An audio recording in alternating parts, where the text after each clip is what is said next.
তো hello friend, welcome back to my channel. তোমরা সবাই কেমন আছো? আশা করি তোমরা খুব ভালো আছো, আর আমি তোমাদের আশীর্বাদে খুব ভালো আছি। তো আমি আবারও চলে এসেছি একটা নতুন ভিডিওর সাথে। তো তোমরা থাম্বনেল এবং টাইটেল দেখে বুঝতে পেরে গেছো আজকে ভিডিওটা কী হতে চলেছে। আজকে ভিডিওটা হতে চলেছে একটা রান্নার ভিডিও। তো আজ আমি রান্না করতে চলেছি ডিম কারি।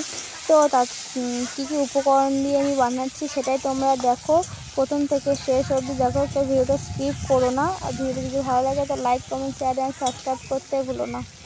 আর ভিডিওটা একটু বেশি বেশি করে শেয়ার করে দাও। তো আমি কী কী উপকরণ দিয়ে রান্না করছি চলো তোমরা ভিডিওতে সব দেখে নাও।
আর এদিকে দেখতে পাচ্ছ আমি ঝোল দিয়ে দিয়েছি, আর এদিকে ঝোলটা কিন্তু ফুটছে।